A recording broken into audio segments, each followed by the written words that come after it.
Let's go. How is everyone doing tonight? Let's go. Let's go.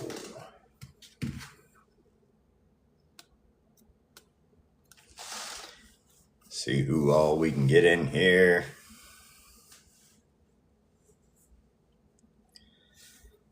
Share it out. That's what I need to do. Remember how? There it is.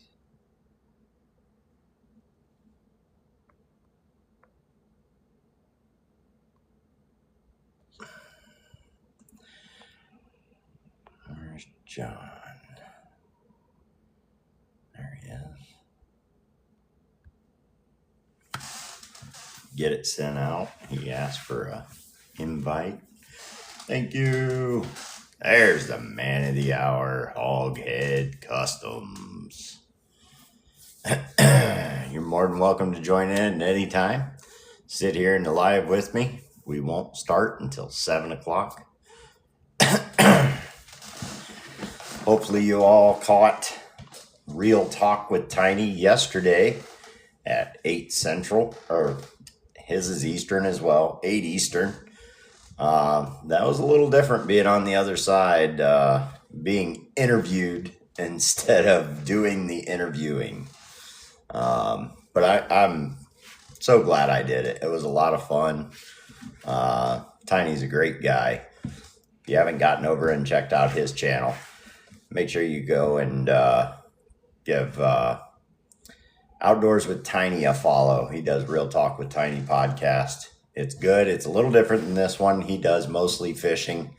He did a little special edition with me on there. He did a little bit about fishing and what's up, MCA? Thank you. He did a little bit about fishing and then some bait making stuff. Welcome in, everybody. Do a quick shout out. Welcome in, Diane, Barrett, Sage, Hawghead. Of course, he's in here. Jose Torres, Brasher, MCA, Woods, and Gabe Bass Fishing. What's up? How is everybody?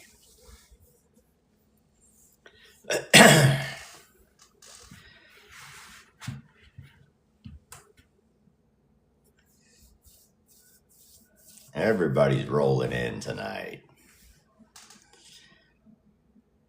Double play. Yeah, make sure you guys are at least liking or commenting on the live. That way you're in for the giveaways. I am going to do the code tonight for the Pretty Lure giveaway. Boy, I gotta...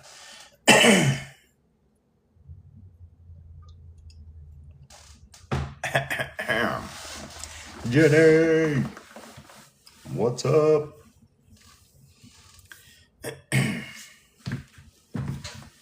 Hoping to see quite a few people. A lot of people know Hawghead, hang out in his lives. And we're going to get to learn a little more about him. Maybe some tips and tricks from him. And I know he's fairly new, not super new, but we're going to learn some stuff. Hey, Cindy. Road cone.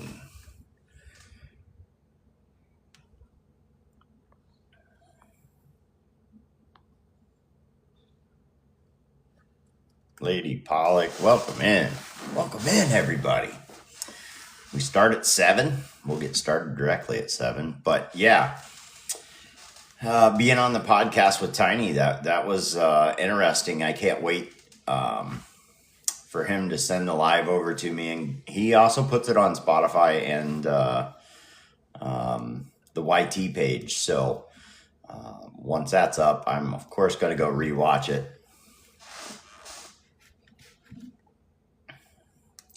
Wonder if he will leave his shirt on. Well, I hope so. What up, Skeeter? S&J.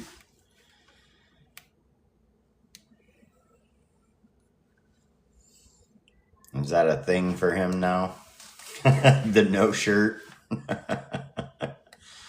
What up, Sims?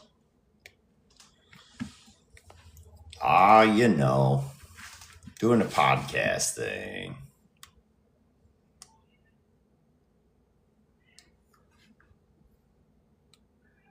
Hopefully you all are still enjoying it. Like I said, if this is something you think you'd like to do, you'd like to be a guest on the podcast, don't be afraid to send me a message. I keep getting with more and more people. It's further and further out. I try not to get too far ahead just because things change, things happen, and I try and stay away from cancellations and things. We've done really well so far. Everybody has followed through with the date that they were set up with, so we're booked out pretty good. But I want to know if you would like to be part of this. If you would, send me a message, and we'll talk. Thank you. Appreciate it. What up, Sims? Appreciate the gifts. Thank you so much. Thanks, 814. I've been watching some of your videos.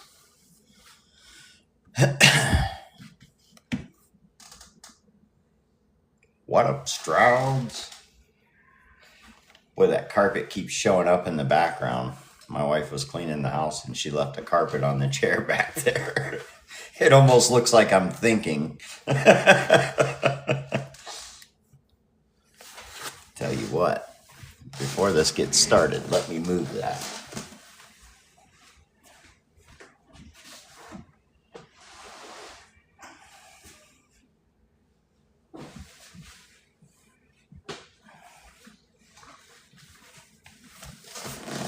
There we go. We know better than that. Yeah, when I'm thinking it's not so much a little spiral going on. It's more like, what?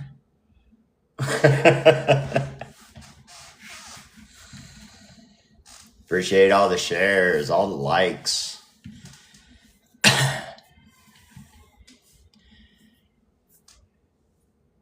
I'll tell you what, I don't know why I didn't get out fishing today. The weather is beautiful. I should have been out there fishing, and I came home and I sat on the couch. I was being lazy.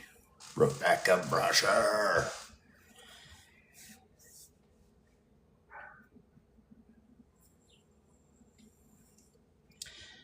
Got to the couch and I didn't move. That's all you've been doing? What up, Spider Monkey? Yeah, it was just kind of a lazy day. Why not? We deserve it once in a while. It was probably because I was up so late last night. 10 o'clock is late for me.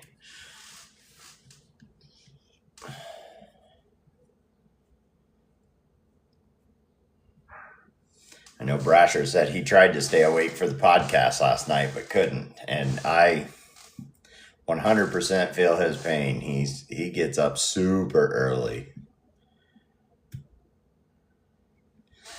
Yeah, I get on here and I do the podcast. I pop into a few lives. I keep up to date with people, but for the most part, I haven't been on TikTok much. Been getting out, fishing, enjoying the outdoors.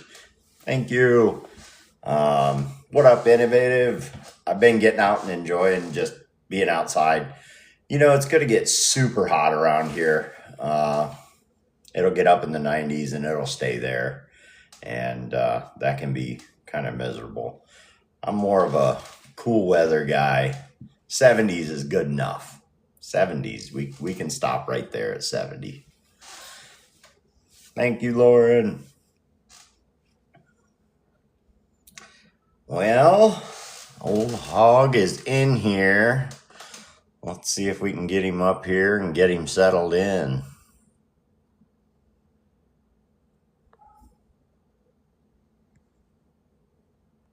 I may have to set up the side again. What up, Fenster? Just thinking about it. There he is. What up, What's up, Hog? Uncle Corey?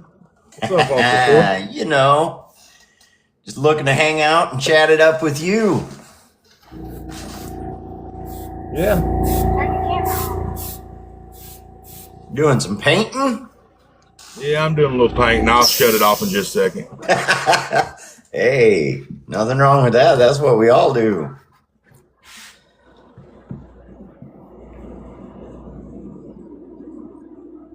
Now the camera's on. Now we can see what he's doing. Oh, he put on the fancy overhauls. Yeah, I put on a nice one for tonight.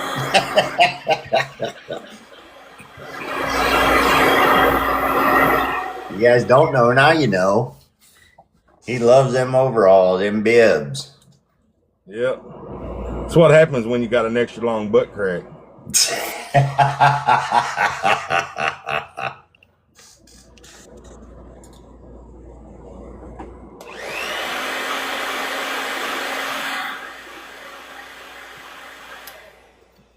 Won't be long now, guys. We will get started.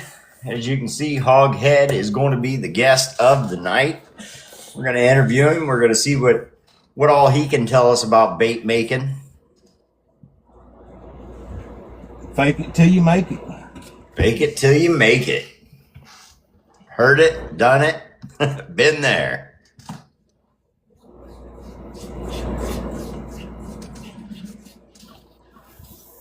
All them gifts coming in for you, buddy. Appreciate y'all. Pray and pray. You got it, Spider Monkey.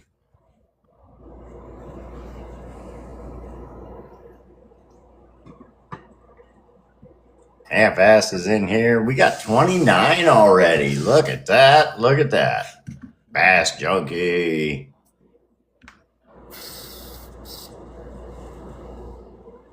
Oh, it missed the mark. Oh, you had a the pink hat and the handkerchief. It missed. It missed me. It missed. Yeah, quit painting and pay attention.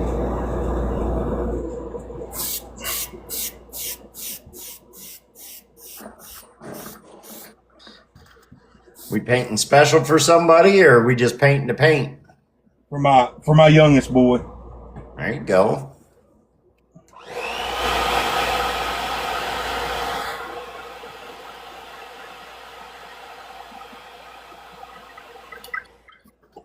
They figured out Dad was good, and now they got an endless supply. No, they just figured out whopper ploppers at the Walmart are $17, and they can come to Dad and he can give it to them for free. You gotta have to start charging them. I'd go in debt. They'd leave IOUs on the table. Come home and all the baits you painted are just gone with little sticks of paper. I owe you. I was in here the other day looking for some clashes. I ordered 24 clashes. And I was in here looking for them. I knew I had them in the black bag that they come in. And I'm like, where did these clashes go? Where did they go? I can't find them. Next day, I asked my son, I said, man, have you? Yeah, I thought they were baits that you already had painted. So I took them with me one day.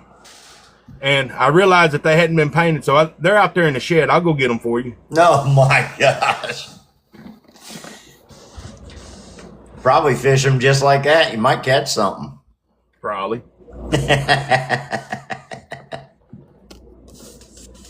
Probably so. Oh, my. We're almost at 7 here, guys. We'll do some introductions, and then we'll get started. What up, North Waters? Killjoy. Appreciate the heart means Uncle Tom. Everybody showing up right at 7. What's up, Walleye Guy? Appreciate it. Thank you. Someone says, hey, Dad. What's up, sweetheart? How's that baby doing? What up, Pigeon River? All right, you guys know what time it is. 7 o'clock. It is time for the podcast. I'll be your host. I'm Corey with Uncle Corey's Custom Lures. Our guest of the night, Mr. Hawghead here. He is a custom bait maker, painter, and we're going to find out what else he does. Maybe he's got some little things up his sleeve that he does that we don't know about. First off, Pretty Lures is a sponsor of this podcast, so make sure you get over and check out Pretty Lures for all your bait making needs. Everything from the blanks to the paints to skirts for jigs, Chanel's for tying, the vices and airbrushes, and they have absolutely everything you should need. If not, they can point you in a direction where they can either get you in the direction you need to go or they can get it for you. All giveaways will be saved for toward the end of the show. Sometimes we throw them in there a little early, but we'll see how that goes. And make sure you stick around for the end. We always open up the chat and we let you ask the questions that maybe you would like the answers to, or I just forgot to ask him. So make sure you stick around. That can get quite interesting. How are we doing tonight, sir? We're doing painting. That's what he's doing. Yeah, I just painted one. My son wanted it, so I painted him up one. There you go. So what state are we in? Arkansas. Good fishing down in Arkansas? Yeah, we got some good ones. We got good bass, good catfish. I have seen some of the pictures you've been showing of some of the fish, and you were also part of the tournament that Bubba was running. I seen some of the fish on there as well. I think you were one with some of the biggest fish for that tournament. I know there was one guy who got the 6-pounder, which kind of sealed things in, but I think you were coming through with a 4+, weren't you? Yeah, I think I wound up going 4.8, went 4.3 the first day I fished, and one of the last days I fished, I went 4.8. That's a good fish, man. I was really shooting I wanted to turn in an 8-pounder is what I wanted. And I went to a lake where I've caught numerous 10-pounders, like year after year after year.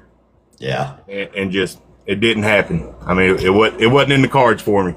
I'll tell you what, whether it's, I have no idea what it's like to be in a big time tournament, but whether it's a local tournament or an internet tournament or something like that, there's something about it. There's that little bit of added pressure. Yep. You want to show up and show out, and you try the best you can. And sometimes, you still had a great fish. And everybody did really well. What a great tournament. He is running another one. If anybody's interested, just get a hold of Bubba. He's running another tournament. That one will start in July. So why don't you tell us a little bit about yourself? I mean, we know where you're from. We know you paint baits, but and evidently you're painting baits for some of the kids. So you got a couple boys and a girl, and you're married. What's going on down there? I'm married. My wife's a little crazy. I got 2 teenage boys that just absolutely stupid about baseball and fishing and hunting. My daughter just had our first grandbaby 2 weeks ago. Oh, wow. Congratulations.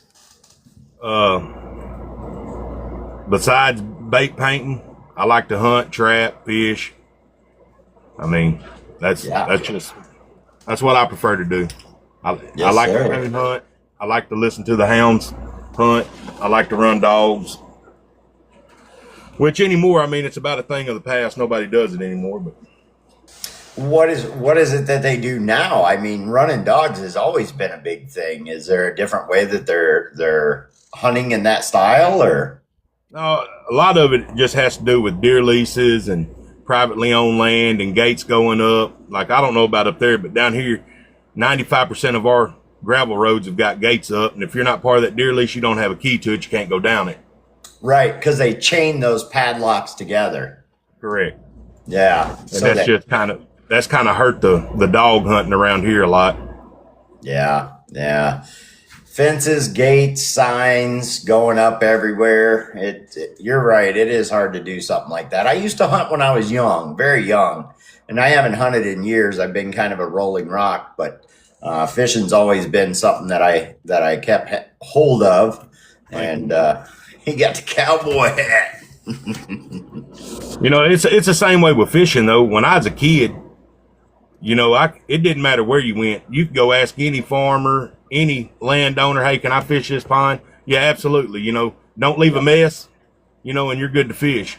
But kids nowadays, they walk up to a house and ask to fish, and you'll get cursed at and run off the property. Just it's not the same. Yeah, I do believe some of that has to do with the disrespect maybe that they've incurred in the past. And some of it has to do with people just want their privacy, and there's nothing wrong with that. But No. at the same time, I kind of miss those days as well. And I've thought about doing it a couple times. There's a couple ponds along the way that I've seen that I thought about asking to go fish on, and I just keep driving by them, I guess. Don't listen to Go Fish. What's he got down there? Throw a spider on him? Nope, that's like throwing a snake at me. It ain't happening. I don't do the spiders. That'll get you nothing but trouble, won't it? I'm telling you.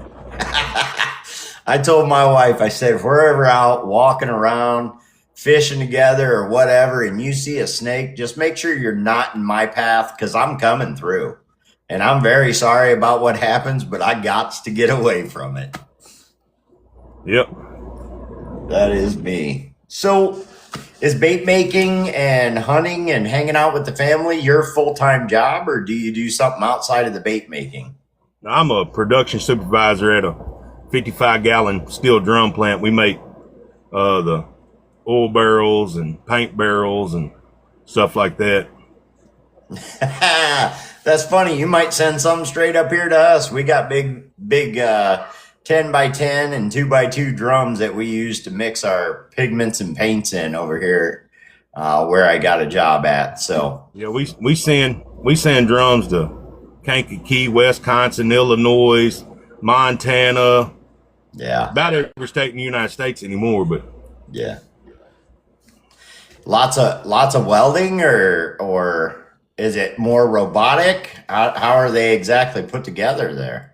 Man, our plant was built in the 60s, and we're still running the same machinery that they ran in the 60s, literally. It's all manual labor. Fortunately, I made production supervisor, so if my crew's there, I don't have to do a whole lot of hands-on, but I just got to holler and tell them keep working. But yeah, when we're short-handed, I'm like, hey, I don't miss this none at all. Yeah. It's a quick reminder.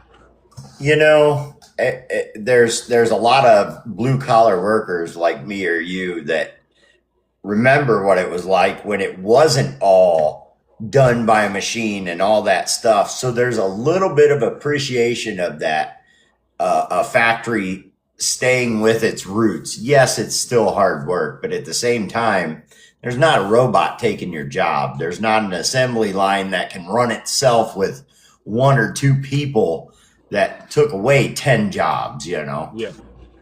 Like our sister plant in Milwaukee, they just built it 3 years ago. And for example, the departments that I'm over, I've got probably 30 employees under me. And up there in that sister plant with all the new robotics and all the new found machinery they got, the same job that it takes us 30 men to do, they're doing with 3 guys. Yeah. Which, it's good for the company, but it's bad for the people that live around that company. There's way less jobs. And I think that's what I'm getting at is hard work or not using all the robotics and the long line machinery keeps people employed. And the place that I work at still does it manual labor style. They have men that run the machines that mix the paint, that make the paint. It's actually pigment. We don't make paint at all. We make pigment and dyes. So nothing we make, which makes it a very dirty job, Nothing we make ever dries. It doesn't have the chemicals in it yet to make it dry like paint does. And that place has got it everywhere. Everywhere. So how long have you been painting, sir? Altogether, I've probably painted a year. A year? Yeah, about a year altogether. Yeah. I painted for a little while and then fell out at work with diabetes and took about 5 or 6 months away from TikTok just to lose some weight and try to get off a bunch of this medication. And I started back painting probably 5 or 6 months ago. Okay. And are you the only painter in your house?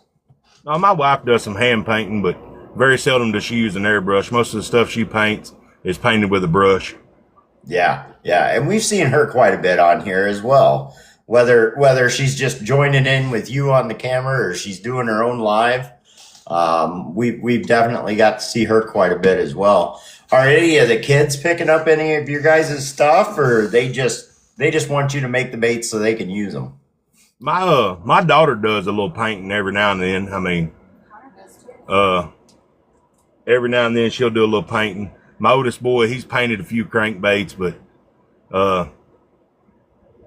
he don't really care. He'd just assume, hey, Dad, I need a white and black crankbait, or hey, I need a white and black jerk bait, and go about his business. But yeah. And my youngest boy, he says he don't have time to paint because he's too busy fishing. I mean, literally, they're fishing right now. Well, let me ask you this. When the boys did pick up the airbrush, did he think it was going to be a lot easier? Did you make it look easier than what it was for him once he picked it up? Yeah, the first time my oldest boy painted, Bass Junkie and a couple others were on live with me, and I think he took a 1.5 gram bait and sprayed about 13 grams of paint on it. That's too much. Yeah, like I tell him, like, you need 2 drops in the bowl, and he fills a bowl plumb to the top. I'm like, I'm spraying all of it. Oh my goodness! You're gonna be there a while, son. You're gonna be there a while, and I don't think it's gonna swim right. That's great, though. So, how did you get into painting? And I guess there's 2 parts to this question. Did your wife get into it first? Did you get into it first? And how did you guys get into it all together? I got into it first, and then do what? No, you did. Well, I got her an air compressor and an airbrush to get started because she was watching TikTok and found Wit and was watching Wit and Wicked. Yeah. And so Wit and Wicked wind up talking her into trying it, and I got her an airbrush, and I got her a compressor, and she tried it, and she painted, I don't know, 3 or 4 baits with it, and then decided that she watched somebody else. I can't remember who it was on here, but she watched somebody else that painted with paintbrush. Hey. Who? Gabe. She was watching Gabe paint with a paintbrush. Oh, and yeah. She said, I want to try that. I think I like that better. So I went and bought her some real expensive paintbrushes and brung them back.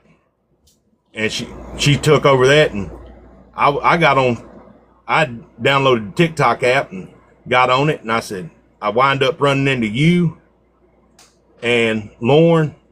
Yeah. And I want to say Swamp one night painting. I was like, you know what? I'm going to try that. I got a compressor laying around, the airbrush. Kayla don't use it. I'm going to try it. So I picked it up and started painting. But I never started painting with the intentions to sell anything. I said, well, I'll paint for myself. You know, and I still do. I paint quite a few for myself, but you know, I mean, I also paint and jump in a few auctions. I've been holding an auction every other Saturday, so, and it's been doing pretty decent. But yes, sir. I have tuned into some of those auctions, and the work is good. And you know, it's funny that you say I got into painting to, you know, make the baits for myself, not really to sell. And it seems to start out that way, but eventually it grows and it grows. I'm kind of the opposite. You know, I started painting for myself, just like you. And then I never painted a bait for myself. Everything was just going to auction and getting sold. I really hadn't painted baits for myself until this summer. So that's what I've been busy doing. I've been painting, but they haven't been going on any auctions. They've been going in the tackle box. Well, I mean, like I never got into this to make a living or to get rich. And if anybody thinks you're gonna get rich painting baits, they got a rude awakening. They're gonna wake up eventually, aren't they? Yeah, I mean, I find myself throwing more money into it than I do believe I'll ever get back out of it. Yeah, I mean, there are a select few people who do really well. I'm not even going to throw names out there. There just are some who do really well. But most, I think at first you had a lot of big intention and you realize that there's just so many people out there doing the same thing. And baits are so readily available. I feel like lately the market has been completely flooded with just baits. I mean, you can go to a different auction, every hour on any given day. And when I started, I don't think it was quite that bad. It was growing at the time, that's for sure. But there's a lot of auctions out there and there's a lot of great painters. If you haven't found a bait you like, just keep looking around. The styles that different painters have is unique to everybody. But yeah, you're right. I believe the same way. If you came in here to get rich, it's probably not the place to be. Right. Like I said, now, I mean, like we were talking about the auctions, like a lot of people overlook some of the really good painters that are on here, like Bass Junkie, for example, not to throw him under the bus, but you ask Bass Junkie, he says, "Oh, I don't paint," but he's probably one of the most underrated painters on TikTok. I mean, that guy can straight throw the paint. Yeah. I would not disagree. I see quite a bit of his stuff, and he doesn't do, as far as I know, lately he doesn't do any auctions. Maybe here or there he might jump in, but for the most part, he doesn't do a whole lot of auctioning. Now, that doesn't mean you can't get a hold of him and get one of his baits. You definitely can. Right. Yeah. So you do your own auction. You do that every other Saturday. And is that pretty consistent? Yeah, we've done it twice now.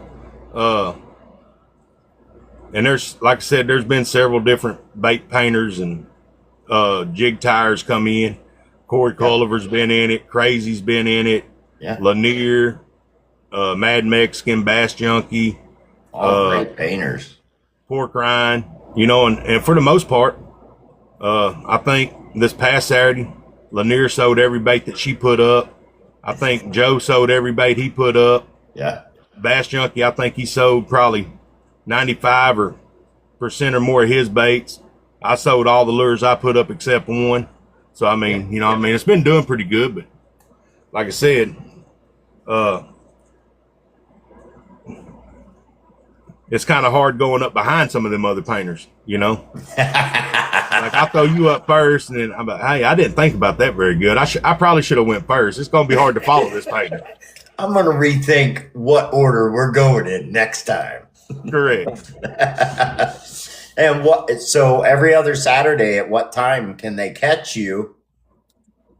We normally go live at 8 Central is what time we've been doing it, around 8. That gives everybody time to start winding down. They're normally sitting at the house in their recliner wanting to watch TikTok or scroll anyway. Yeah. So I just figured that was a good time to catch people. Yeah, good stuff. And is anybody welcome into your auctions? Let's say there's somebody listening who would like to come in on one of them. Of course. Okay. My page is open to anybody that wants to come in. There you go. If you guys are listening, it's something you want to get in on. He does it every other Saturday at 8 Central. Everybody's welcome. Sounds like that's going really well for you. So, if I was to ask you, what's your favorite bait to paint? 110 jerkbait. The 110 jerkbait. What about it makes it your favorite? Is it your favorite to use, or is it just the way you can put the paint on it? I like the way they flow. They're easy to paint. There's not a whole lot of surface area, so you can knock them out quick. And I like them because it's my favorite bait to throw. I mean, my two go-to baits to throw. If you was to say, "Hey, Steven, you got to go out today and you got to catch a 4-pounder or better," I'm either gonna throw a thin fin or I'm gonna throw a 110 jerkbait. I mean, that's the two baits I'm gonna tie up to try to catch him with. Yep. What did you catch the 4.8 on during the tournament? I caught the 4.8 on a 1.5 crankbait that I painted. Okay. I just wondered if it was the 110. It wasn't. But I did have, and literally like the next cast, I threw that. It was a gold, and it's a gold 1.5 crankbait that I paint. And I call it the Gold Shiner. Very next cast, I hung one that would probably go 7 pounds. And my boy was in the back of the boat with me fishing. And he's like, "Hey, I'll get the net." And I said, "I don't need no net. I'll boat flip him." And went to boat flip him and broke the line. No. Like literally got him up out of the water this high and the line snapped. No. That was one of my questions the other night on Tiny's podcast is when it comes to fishing from the boat, do you like to boat flip or net? I love to boat flip. I'll boat flip every time. You know, me too. That's me. I just swing him up in the boat and reach down there and grab him. And I knew better, you know. Yeah, I knew it, you know, because we've been fishing a lot of thick cover, a lot of brush piles. I've been bouncing that crankbait off the rocks and brush tops, and I knew that the line was fresh. I knew better. Like as a fisherman, I knew better than try to boat flip him. But you know, whatever, I got it. Yeah, it didn't work for me. So not only did I, and after that fish, I never got another fish on the rest of the 2 hours we were there. Not another fish. I threw every bait in my tackle box, didn't catch another fish. Boy, that'll get you. That'll get you. So, and what would be your favorite color scheme, though?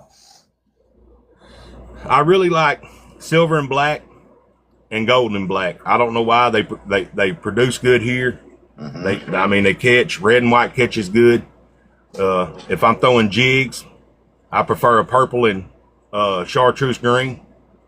Yeah. Like I said, you know, and it's different everywhere you go. You know, you go up somewhere else, and that color scheme might not catch. Yep. But down here in the dirty water, it just seems to work good for me, so I keep throwing them.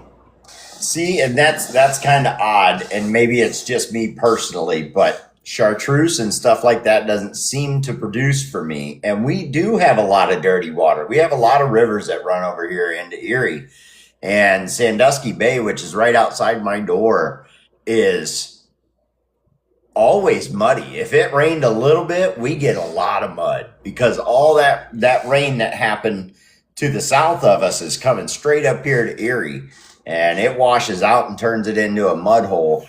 And I'm still throwing the greens and the blacks and blues and the darker colors. But maybe I need to try some gold more. I have to say, as I'm saying this, I don't fish gold very much. I fish a lot of gold and I fish a lot of silver.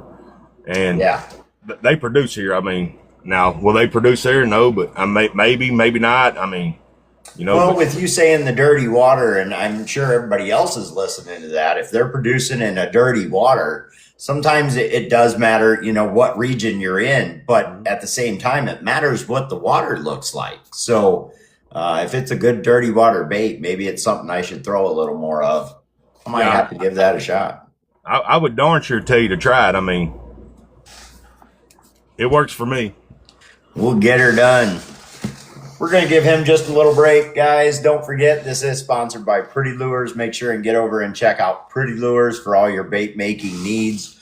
We are going to be doing a few giveaways tonight. One of the giveaways will be from Pretty Lures. The other one will be from Hawghead himself. He's got some baits that he would like to give away. And we're going to start with some of this code for the Pretty Lures giveaway. And the first letter for the code is going to be P. Letter P. Make sure you guys are memorizing it, writing it down.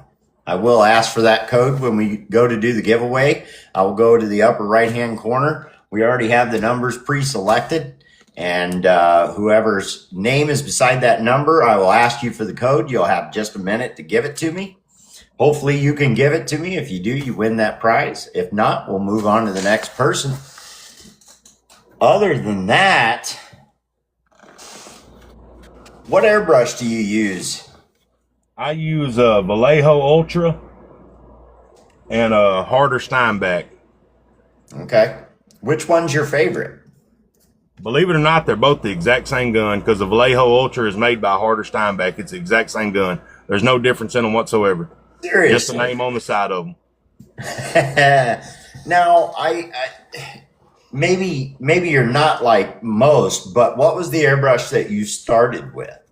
I started with a Vonnie from Harbor Freight. Okay. And That's what a did cheap you think $20 of that gun. one? Oh, that gun worked. I mean, I painted with it up until 5 or 6 months ago. I mean, I still got it. If I'm I put a 0.8 needle in it, and if I'm gonna just sit down and tape a bunch of bills and primer up a bunch of bait, it's the one I get out and use because I can cover a lot of area fast with it. And now like the trigger control and stuff like that's not near as good as some these other guns I got, but yeah, for what it is, it works just fine. I had to send a message in the chat. The letter is P, like penguin. P.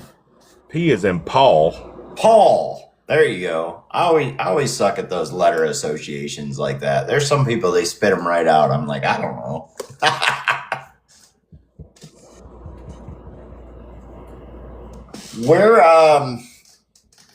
Where do you get most of your product that you enjoy painting with? Is it the Createx paint? Is it the Vallejo? Is it?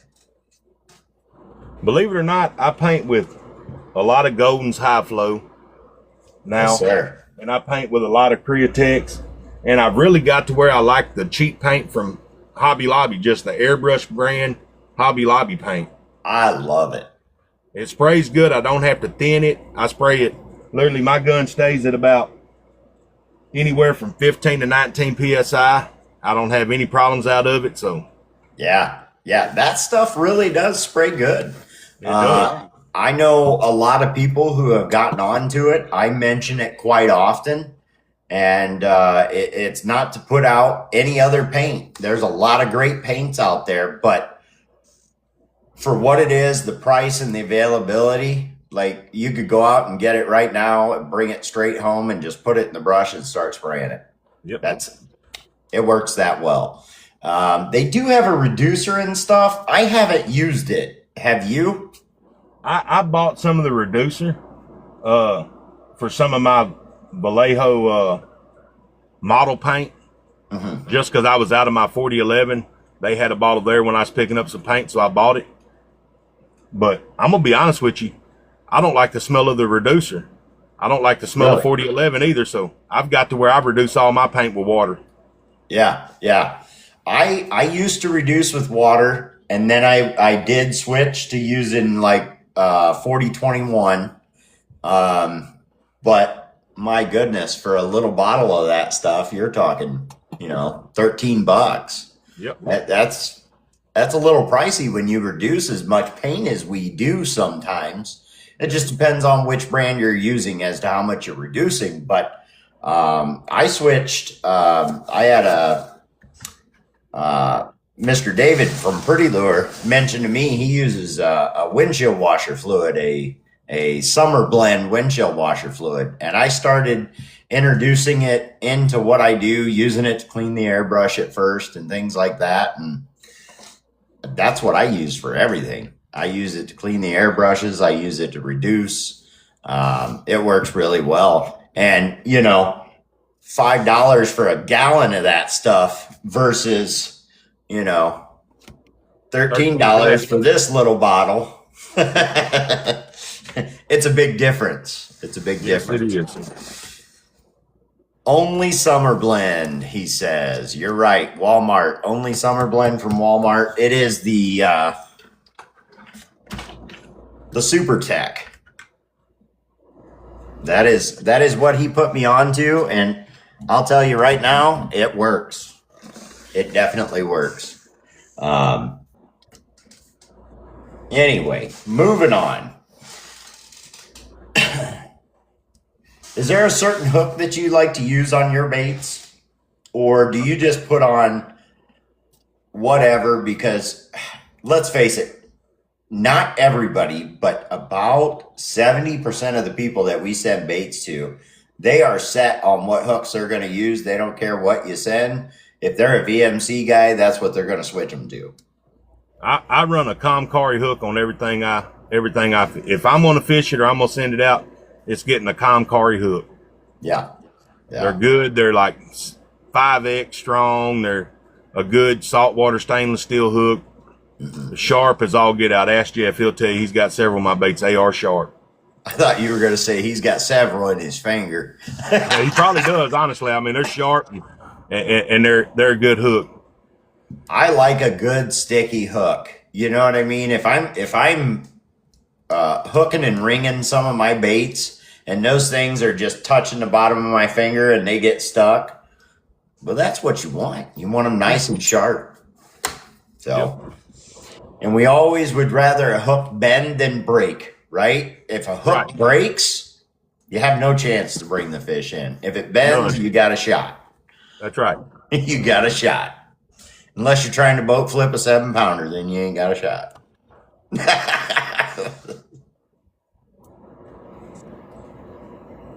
What clear coat do you enjoy using? I use BSI, but the reason why, when I first started, I was using UV. And when I first got into it, I wasn't for sure, if it was something I was going to continue to do or whether it's going to be something I'd done for 2 weeks or just something I'd done every now and then for my personal use. So I'd ordered a small little bottle of UV, and I bought UV lights, and it worked good. They looked good. They were clear. They were good glass look and finish, but I ran out, so I ordered a gallon of it. I said, well, this is the brand I've been using. I'll just order a gallon of it. And it got in, and it looked like milk. I mean, it looked like spoiled milk, like it was curled looking. So I shook it up, and I said, well, that looks better. And I went to brushing it on. I stuck it in my UV box. They got hard. I pulled them out. I hang them. Going to wait until tomorrow to put hooks on them and come back in here, and you couldn't touch them. They were like super glue. Oh.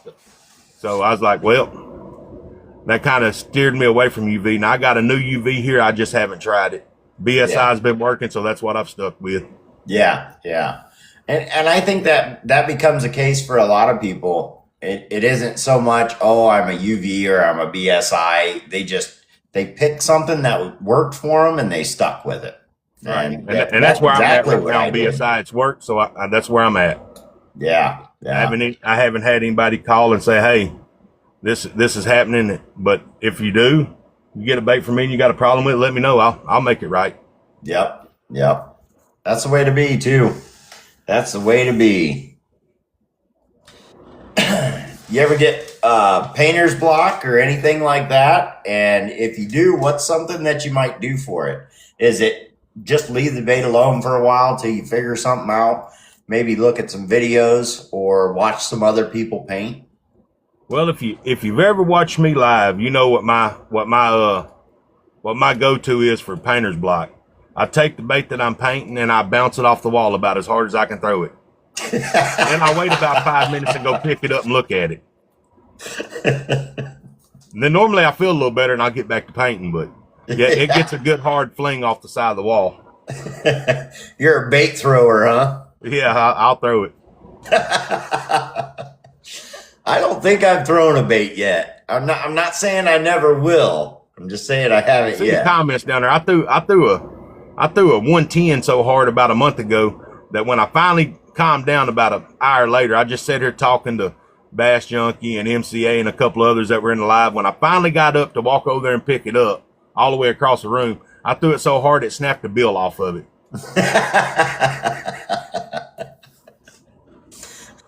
So what you're saying is you're not always cool, calm, and collected. No, you get aggravated, like, because if now this is my experience. I can't speak for all painters, but if I'm laying a pattern on the bait and it's got to be layered, and I'm only going to mess that bait up on the very last color that I got to spray. Yeah. It ain't never the first or the second. It's always the very last color you're going to spray onto it is when I mess it up. Almost like the bait's like, screw you, start over. Yeah. And that washing them off and restarting, yeah, that's just not my forte. It's getting a fling. So if you don't damage the bait, let's say you don't throw it, and it does not come out the way you wanted, or something's a little messed up with it, do you ever wash off a bait, or do you just keep spraying on it until you get it the way you want it? Man, I used to go in there and wash them off, Uncle Corey, and start over. Just clear them down, dry them, get back down to the plastic, and start over. But about 2 months ago, Mad was in a live with me, and I'd washed the same bait. I swear it was a duck. I was painting a duck for somebody. Wanted a certain duck. And I'd washed that duck off four times during that live and restarted. I'd get to the same point and I'd mess it up, and I'd go back and I'd wash it, and I'd start over. And then finally he's like, hey man, quit washing it. Just keep spraying color to it. Spray it till it looks good. Spray it until you like it more than you like it right now. and since then, I've come up with some pretty cool looking baits. Now, could I replicate them baits? Probably not. Yeah. It went from a floating 110 to a sinking 110. That's right. Yeah, I have definitely got more than a few tips from Mad Mexican. He's a great painter. He works well with candy. He gave me a few tips and tricks there. And there's a lot of people who've given me tips and tricks. And I'm sure the same for you. It seems like just about everybody you come across has their own idea of how they would do something. Yeah. You know, everybody's got their own style. You got the guys like me and Bass Junkie. Now, don't get me wrong, Bass Junkie can spray some really good, perch and brim and stuff like that. But he does wild and crazy. Yep. And that's kind of where I go with mine. Most of mine are wild and crazy. They're not your typical sexy shad. They're not your typical, creek chub. Like, hey, let's throw the craziest color scheme I can throw on this bait and see how it fishes. Yeah. So that's your kind of wheelhouse would be the wild and crazy. Correct. So do you test yourself and go for the more natural, or can you do either, or you just prefer to do the wild and crazy? Man, I can do either or to a point. Now I can't throw a realistic pattern as good as a lot of the painters on here, because there's some painters on here that paint some realistic that I swear it looks like if you put them in the water they'd swim off. Yeah.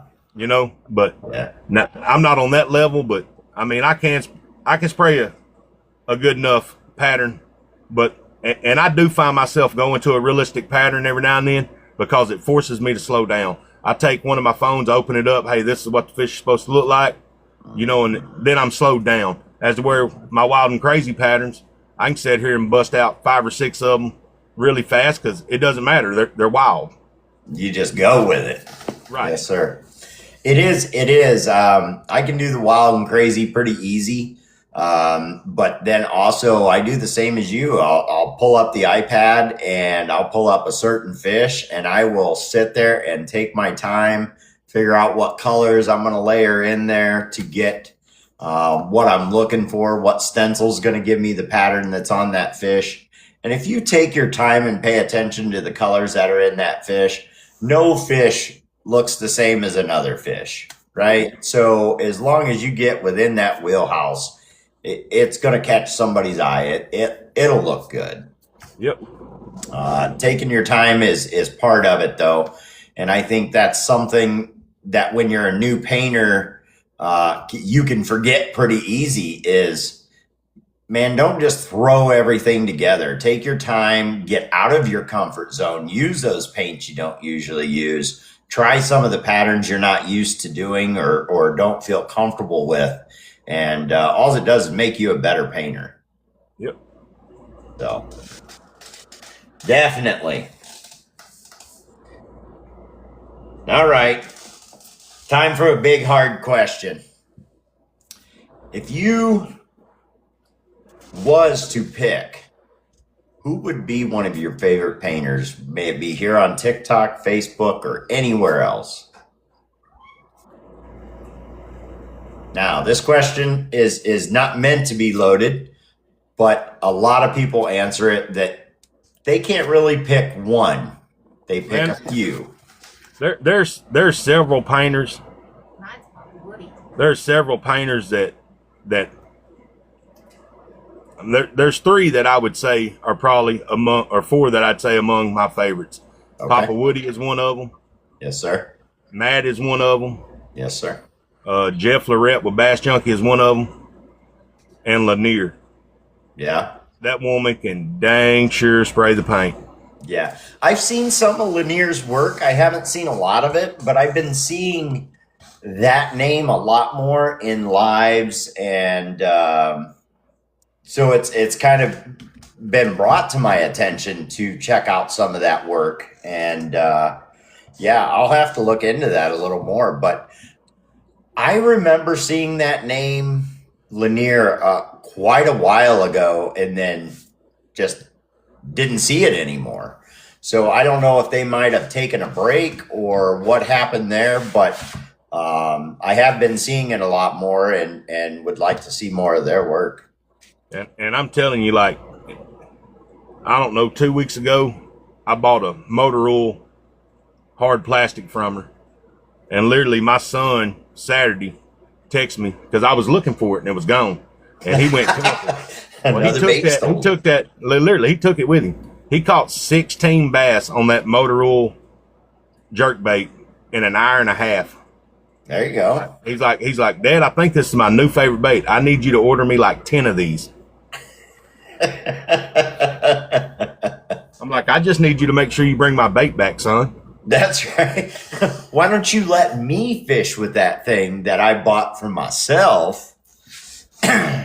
Yes, sir. What's a bait or color scheme that you would like to see more of out of painters?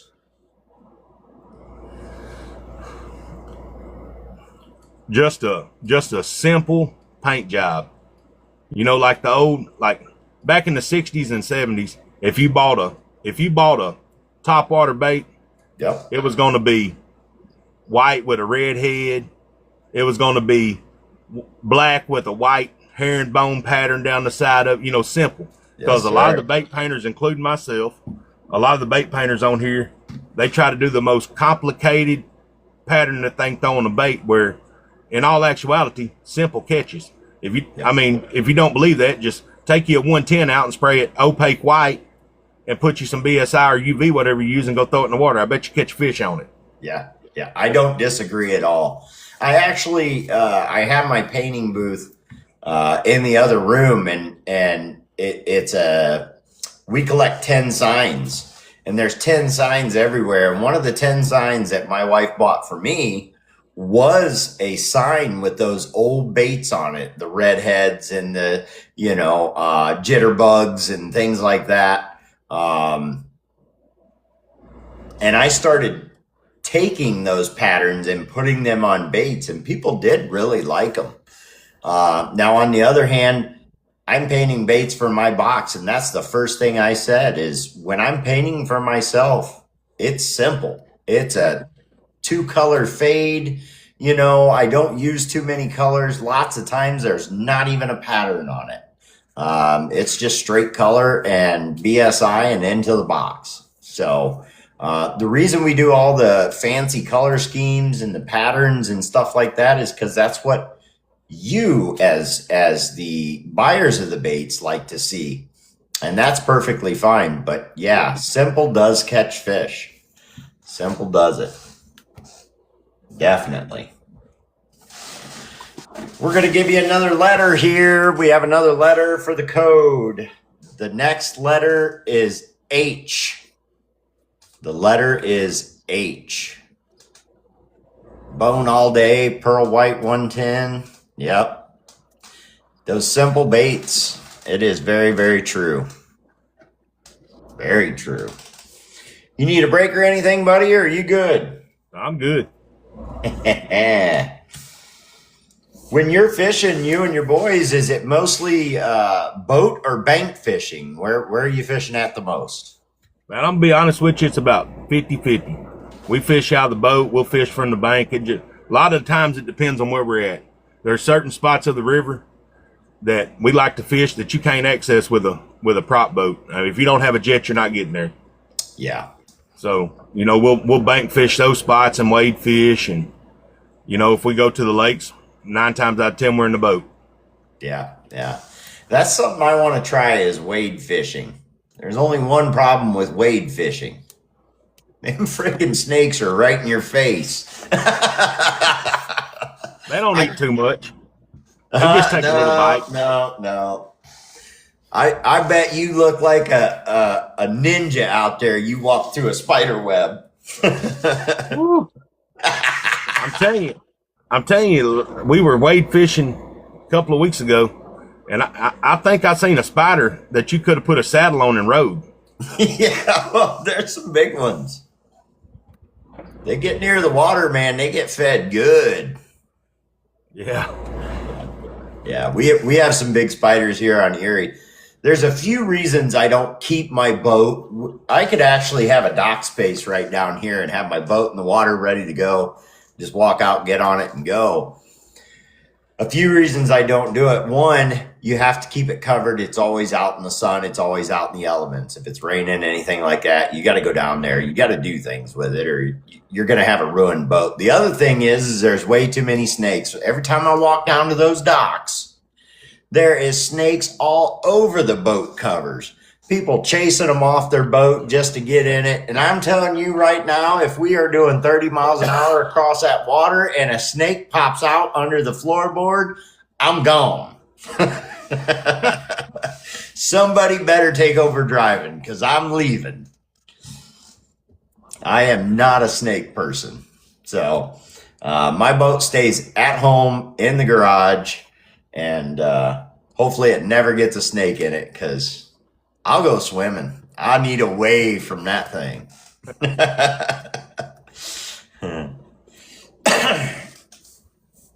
Freshwater or saltwater most of the time? Do you ever fish saltwater? I have never fished saltwater. Okay. Never fished the saltwater. Always freshwater. Always. Now, don't get me wrong. I would fish in the saltwater. We just don't have any here. You just don't have any there, huh? Oh, my. So, do you have any tips or tricks for fixing something with the BSI? Do you ever have any issues with your BSI? And I'll be completely honest, when I first started using BSI, I used to get the little micro bubbles, and there's still once in a while I get the little divots where, BSI is supposed to be self-leveling, and some people use turners, some people straight hang them. And I'm now doing a combination of both. After doing an interview with Walleye Guy, he said he only turns his for about 15 minutes and then he hangs them for the rest of it. BSI tends to dry pretty quick. But in your use of BSI, have you had any issues, and what do you do to fix some of those? If I have an issue with bubbles or a dry spot, I normally just scuff it up and redo it. But now I had a problem, and I know it's my fault, but I had a problem with the batch I done last week that I cleared. Instead of pulling it out with my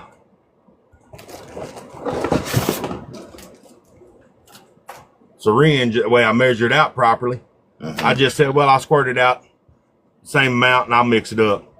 Yeah. Well, yeah, that didn't work. They were all tacky. They'd stick to you 2 days later. Yeah. So I wind up having to hit them again, but yeah. But that fixed it, correct? Yeah, that fixed it. Like I Yeah. said, I knew the mistake was mine. I knew I'd done it to myself. I've done the same thing though. I mean, you just get so, we'll say, comfortable with what you're doing. You're like, no big deal. I'll just do it this way. And I had the same issue. It wasn't, and mine was a little different. It wasn't all over the bait. It was just little spots on the bait. Yeah. That's how this was. It was just little spots. You'd pick it up and you'd run your hand over it like we all do to make sure it's nice and smooth, and you're checking it out, and all of a sudden it's like it peels off your thumb and you're like, what? How is it just right there? And I think my issue didn't come with getting even amounts. It came with I wasn't mixing it enough. I had those outer edges that were maybe just the resin with no hardener in it. Yep. Stupid puzzle piece. I'll never understand that. They throw them up whenever they want it. I get at least one every podcast. Every single one. So yeah, I definitely ran into the same thing with BSI. But Peter says, how long do you guys mix your BSI? I used to not mix it very long. Now I mix it till it gets a hazy look to it, and then I let it settle and sit for a second while I finish getting my baits ready. So I don't have a certain set time. I just mix it up really well, and until it gets kind of that bubbly haze to it, and then I let it set and thin back out. That's how I do it. That's what I do. I mix mine up until it gets that kind of, I want to say yellow, but it's not really a yellow. It gets that color to it, and then I go to putting it on. Yep. There's a lot of people saying 1 minute, 45 seconds. Yeah, about that. And I think that was my issue. I was getting in a hurry, right? I got a bunch of baits. I want to get them out. You know, I lay it down in even parts and I mix it up real quick and I throw it down there and just start brushing it on. So yeah, I agree with you. It was my mistake. It was what I was doing.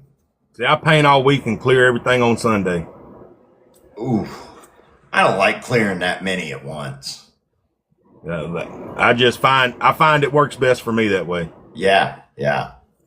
For me, because on Sundays is my stay around the house and not do nothing day, so it's a perfect day. Just get in here and sit down and do BSI. I took a few tips from a few other guys. I usually paint. There are some people that paint a bait, clear it, hang it, and they're done with it. I don't quite go that far, but I'll do maybe 5 baits, and then I want them done, cleared, and everything. So that's how I typically do it.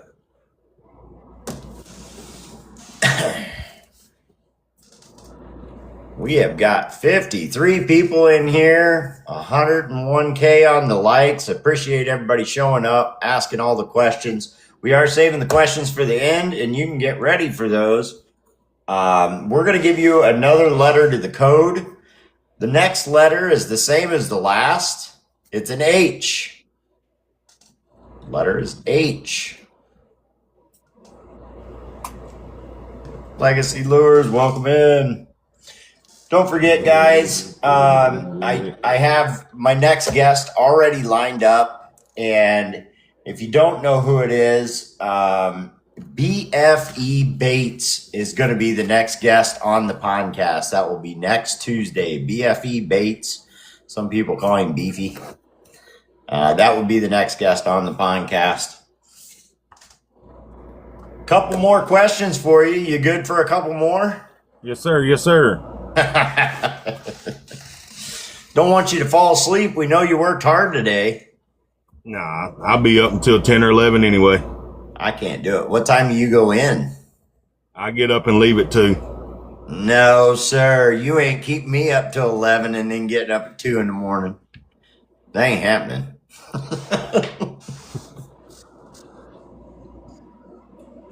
You got a piece of advice that you would like to share with new painters, or maybe a piece of life advice that was given to you that stuck with you?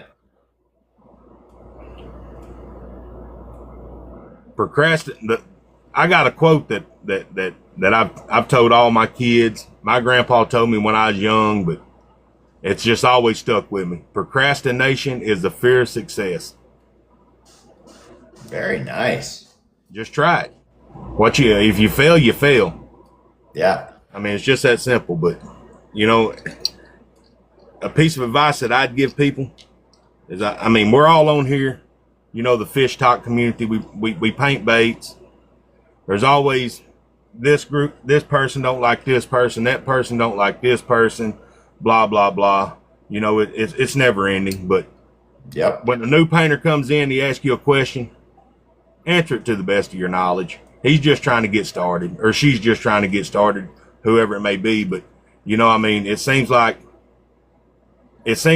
you can come in and ask somebody, and not everybody. Don't get me wrong, not everybody, but you know, a new painter can ask somebody something, and they'll say, well, they'll get steps 1, 2, 3, 4, 5, 9, and 10, and then they sat back watching him paint or her paint on live, laughing like, because you didn't get the result you wanted. Well, you should have been transparent and give them 6, 7, and 8. Yeah.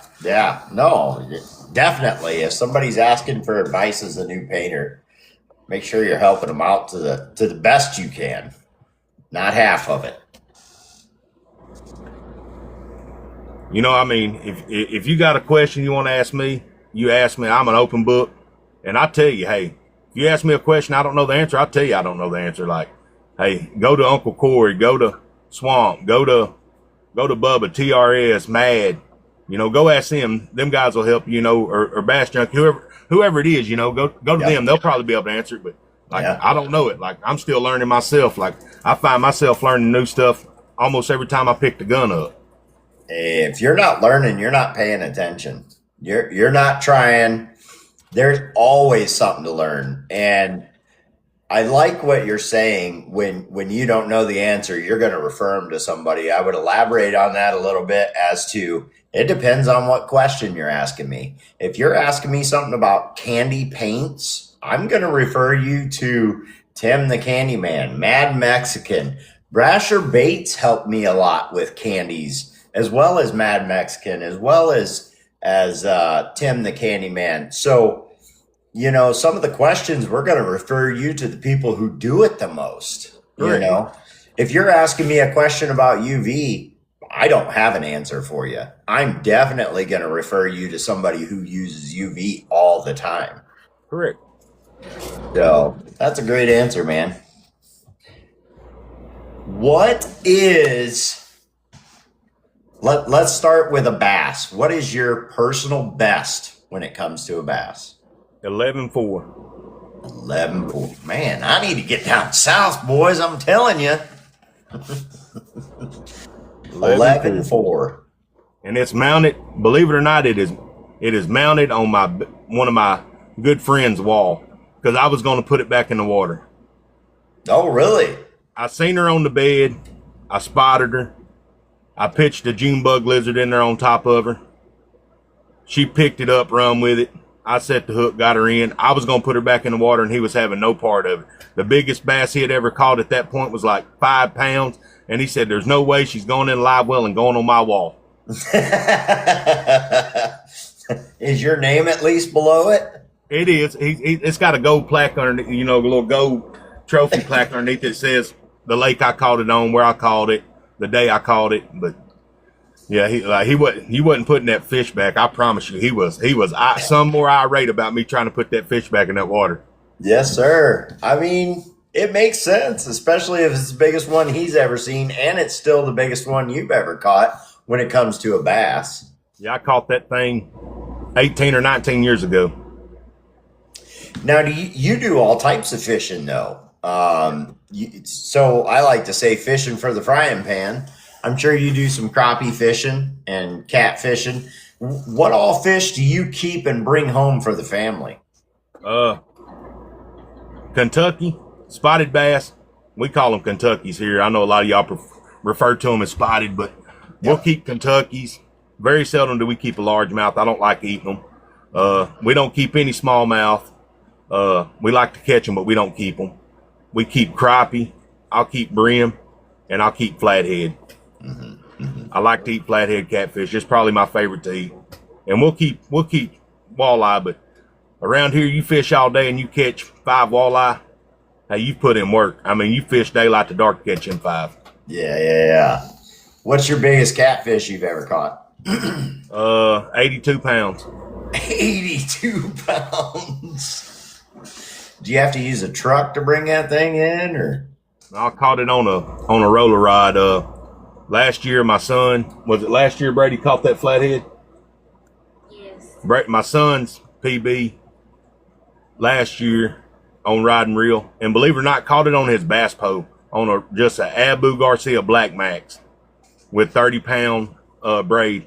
He wound up catching a 47-pound flathead. That's a big fish. Yep. That is a big fish. And I know them crappie get pretty big too. I've caught some slabs of crappie up here just bass fishing. And so that's something that you guys personally fish for. If you caught some pretty good sized crappie? Oh yeah, we've caught some big ones. By accident. The biggest one, believe it or not, the biggest one I've seen caught or that's come in my boat with me fishing, Kayla caught, my wife. Yeah. And literally, I'm fishing, and when you're crappie fishing, if you throw it out there and you're not catching nothing, you might as well move.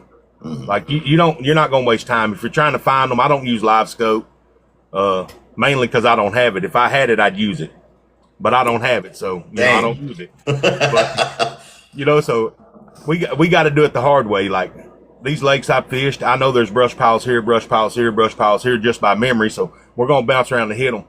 And literally, I'm bouncing around trying to find these crappie last year, and we had an ongoing bet with me and my kids and my wife. Had a little bit of money in a pot. Whoever catches the biggest crappie over the weekend, we were up there camping, gets the money. Okay. I caught an 18 3/4 inch long crappie. Day one, like second crappie we brung in the boat, and it led all weekend. Kayla never got in the boat. Kayla never fished. I'm loading everything up to leave from camping, and Kayla says, "Hey, I think I want to go fishing before we leave." So I put her in the boat, and her bobber is floating behind the boat with me moving, and she winds up catching one like 20.5 inches long. You should have just packed it up and went home. That's what I told her. I thought about throwing her out of the boat, but I didn't want no trouble. I think you'd have got in trouble for that one. Guarantee it. Oh, my goodness. Well, I tell you what, I think we come to the part of the episode where we're going to go ahead and we're going to do some giveaways here. And then we're going to open up the chat. I know there's quite a few people down there that probably have some questions for you. Sometimes we get lots of questions. Sometimes we don't. And I always save a few questions that I like to ask at the end as well. So... Yeah, Lauren that'll feed a family of 4. What's up, Tiny? All right, so we've given you the code. We're going to do a Pretty Lures giveaway. What do you say? We'll get to that part. We'll do that one first, and then we'll let you go ahead and do yours, Hog. All right. And I already have a number written down here that was predetermined before we even get started. So I'm going to show you that number.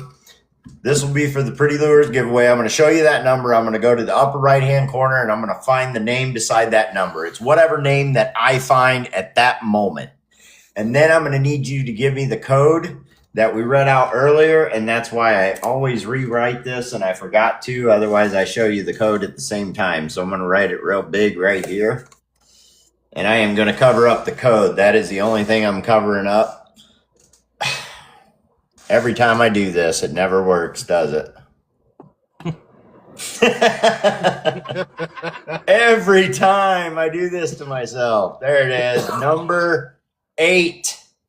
It's going to be an 8. So I'm going to go to this upper right-hand corner.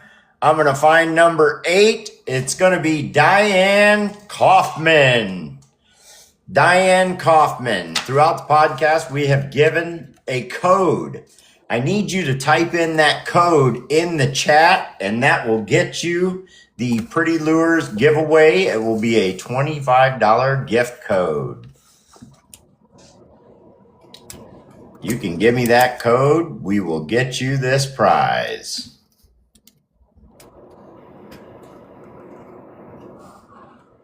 Yeah, I kind of like doing it this way. I mean, you have to be paying attention. If you're not paying attention, we move on to the next. I think you ought to play the Jeopardy music right now. I do have a little soundboard over here. I should. Diane Kaufman, you got just a few more seconds. Go ahead and type in that code for me. You need about 20 of them gift cards? Yeah, I think we could all use a few of those. All right. Ooh, just in the nick of time. Does everybody see that? I said, all right, and I see it right there in the chat. Congratulations, Diane Kaufman.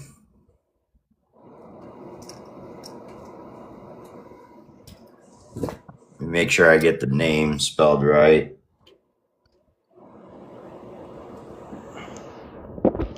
Congratulations to you. Pretty Lures will get with you on the gift code. Right now, we're going to let Hawghead do his giveaway. He's got a predetermined number, and I am going to write it on a yellow sheet of paper. That seems to work a little better for me. And we're going to let you show him what you got, buddy. I got a rainbow glide bait. Oh, nice.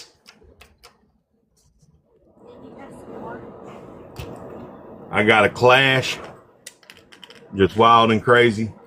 Look at that. I like that one. And I have another Clash in the stressed stripe mullet. Doing all three for one giveaway. All three for one giveaway. Oh my goodness. I like that second one you showed. They all look very good. Guys, if you haven't checked out Hawghead, make sure you get over and check out his page. Check out his wife's stuff as well. They do some great work. If they don't have something you're looking for, make sure you get with them. They will paint it up for you. I got with Hawghead before this even started. We had a predetermined number, and I can't show it to you because I never can. 13 is the number. I'm going to go up here. We got 52 people in here, but the number is 13. Skeeter's Lures. Skeeter is the winner. Skeeter, if you'll message me your address, I'll get them in the mail to you. I will tell you, Skeeter is one of those people. We have some lucky people on here. Sometimes certain people win a lot. I have seen Skeeter's name come up quite a few times. He is one of the luckies. He said, woohoo! I bet that was 3 glides all in a row. Very nice. He says it's rigged. Congratulations to the winners. I appreciate each and every one of you coming in here and checking us out, showing Hawghead some support, showing the podcast some support. Let's open up the chat. You guys can now ask him the questions that maybe you want the answers to. Be patient with me. I will try and get to all the questions. If I happen to miss your question, type it in again. But if you would like to ask him a question, go ahead and put it in there. Hawghead, if you happen to see a question that you'd like to read out, just make sure you say their name first. Give them a little shout out and then read their question. I try and take them in order, but sometimes they do come way too fast for me to keep up. Pigeon River says, got to show some support to one of the guys that buys blanks from me. That's right. Appreciate it, Pigeon. Legacy Lures says, how did you get the name Hawghead? Legacy. It's just, I've been called Hawghead ever since I'm old enough to remember. My dad called me Hawghead. All my friends in school called me. It just been one that stuck with me. There you go. MCA, do you really? Not happening, MCA. What did MCA say? I got to scroll up here and see. You can read it. Don't read it out loud, though, please. Of course, MCA. Of course, brother. I know it's an ongoing joke. Great question, MCA. I am not going to read it out loud. Yeah, there you have it. Go ahead. The nickname come from my dad, David. He gave it to me when I was little, and it just stuck. Yes, sir. Outdoors with Tiny. A place you'd like to go fish that you haven't been to yet. I'm going to be honest with you, and a lot of people that are up your way will think I'm crazy, but I want to come up north, and I want to catch some of them big perch. There you go. The big perch. I remember when I was a kid, I was sitting at the house, and I was watching the Outdoor Channel, and the guy was up there perch fishing. It was like every time he cast it, he had just a big old perch, and I was like, hey, that looks fun, and I've wanted to do it ever since. Yeah, there are days that guys go out here and they just absolutely slay the perch. If you hit it on the right day, you'll go out and have limit within an hour and headed back, and you can fire up the grill as soon as you get back. Or fryer, I should say, not the grill. What's your go-to lure eye color from Killjoy? Red. It's hard to beat a red eye. I don't disagree. Most color schemes, it's hard to beat a red eye, in my opinion. And I'll tell you, when I go with soft plastics, I use a red hook. I really do, and it does seem to make a difference. We have tested it. It does seem to make a difference. Lauren says he'll be out here in September. I guess I could sneak in the back of his truck and ride with him. I doubt you'll have to sneak. He'll probably let you go. Yeah, he would. Walleye guy says we get big perch in North Dakota. Yeah, I think Lauren goes over there every year too. Bay of Green Bay is smoking hot for jumbo perch. Okay. Pigeon River. Lauren says, "Come on." Oh yeah. I knew what his answer would be. Come on. You ain't even got to ride in the back. I'll let you ride in the passenger side. If you could pick one person to fish with that you've never fished with, and I don't care who it is, may it be pro, may it be somebody on here, Facebook, wherever you want to pick it from. If you could pick one person to go fishing with, who would it be? It would have to be, and I know that you asked for one, but it'd be one of two people.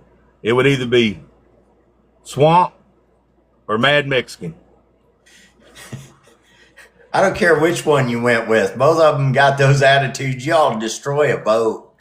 Right. I mean, that would just be my one of them two would be who I picked.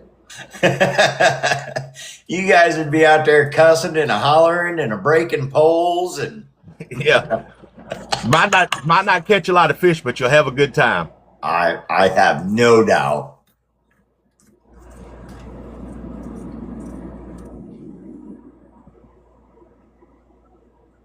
Northwater says, I can line you up with a guide to get you jumbo perch through the ice. Do you think rust and orange are the same colors? Rebecca Brasher. Absolutely not. Yes! My man, right there. Absolutely not, Rebecca. Completely different colors. Completely different colors. I think that comes out like every other show. Every show it's something to do with orange, but the rust and orange, that I don't think I'll ever live that one down. I wasn't supposed to paint with orange for the week. It was just a personal challenge that somebody, put on me, but I painted that rust color. I had just went and got the airbrush colors. I wanted to use them, and rust stuck out to me. So I don't know if I'll ever live that down. Probably not. Northwaters mentions airboat ride to get to them jumbos as well. They use a lot of airboats out here in the winter on Erie. We have a lot of ice fishermen, but we also have a lot of issues with we call them shelves, the ice breaking off from the main and floating away with people. So there are a lot of people who use the airboats to get out to where they're going. And when that ice shelf breaks off, man, they just jump in the airboat and head back to mainland. I probably make it seem a lot easier than what it is. I've never been in an airboat because it's orange. No, it's not orange. Killjoy says, have you done a camo glide bait yet? I've only done one bait painted it camo, and I done it this past weekend for Bass Junkie because he was in the Army. Oh. So I painted him up a grenade and put Army across the back and put some stars on it. That's the only camouflage bait I've ever painted. Very nice. Does look good.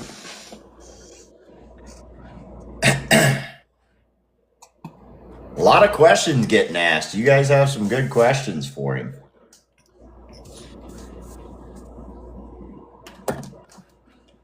What is the weirdest game meat you have eaten, Rebecca Brasher?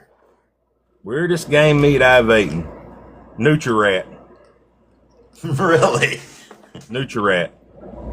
And And was it believe it or good? not, oh yeah, it may be some of the best meat I think I've ever ate. Really? Yeah. You wouldn't think so, but it was actually pretty good. Yeah, I guess it's just that thought process of getting past it being a monster rat. Northwater says, I'm going to ask it. Favorite jig tire? Favorite jig tire?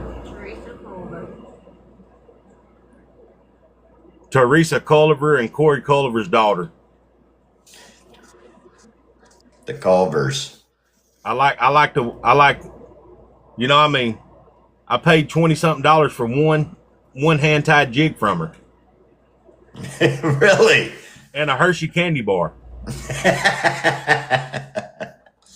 I have seen that they're back around on TikTok a little more often. I haven't gotten to catch up with them much lately, but I know they moved and then they had some trouble with internet, and maybe they were just taking a break, busy with family and work and everything else. But hopefully I get to catch up with them soon.